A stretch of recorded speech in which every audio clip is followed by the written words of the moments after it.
You ever have that feeling at the checkout line? That little pit in your stomach when you look at the total and just think, wait, how much? It really feels like the value we used to get for our money is just, well, vanishing. So today, we're gonna break down why that's happening and more importantly, talk about a powerful mental shift you can make to start fighting back. This right here, this pretty much sums it up, doesn't it? Prices have gone completely insane. It's exactly what so many of us are thinking every single day. It's not just that things are a little more expensive, it's that genuine shock you feel when you see the price of something you used to buy without even thinking about it.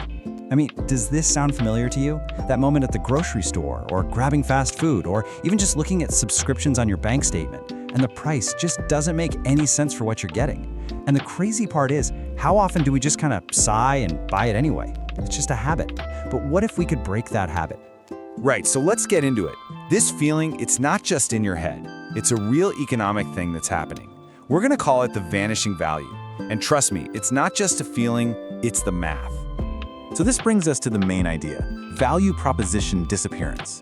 Think about it like this. A burger is still just a burger, right? And a streaming service, it still just plays TV shows.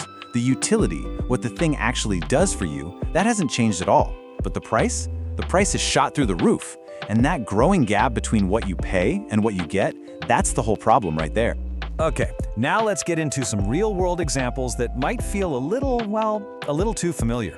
This is what we're talking about when we say it's the new normal, paying so much more for things that used to be simple, everyday buys. $20. Just let that sink in for a second. $20. Not for a nice restaurant meal, but for a single fast food combo that comes in a paper bag. You know, the whole point of fast food was that it was cheap and quick. For $20, that entire value proposition has completely evaporated. And it's not just the drive-thru, it's creeping into our social lives too. $100 for a casual dinner for two. We're not talking fine dining here, just your local neighborhood spot. All of a sudden, a simple night out starts to feel like a major financial planning event, doesn't it? And oh boy, here's the sneaky one. The one that quietly drains your bank account without you even noticing. $1,000 a year. That's what you're paying for maybe 5 different streaming services, all on auto-renew, maybe for 1 or 2 shows you actually care about on each one. The price is huge, but the actual day-to-day use you get out of it, it's probably tiny. Okay, so that was all the bad news. But here's the good news.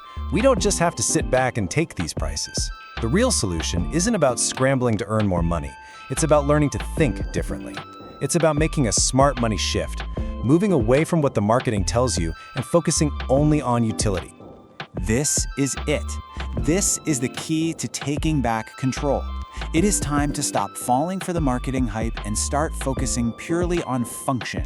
Companies spend billions of dollars to convince you that their premium version is better, that you need the newest model. But what if we just started asking a really simple question? What do I actually need this thing to do for me? Let's just break this down. On one side, you've got the marketing promise. They sell you the latest model.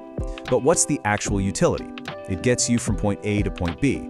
They sell you a premium brand name on a bottle of cleaner, but its real job? It just cleans the counter.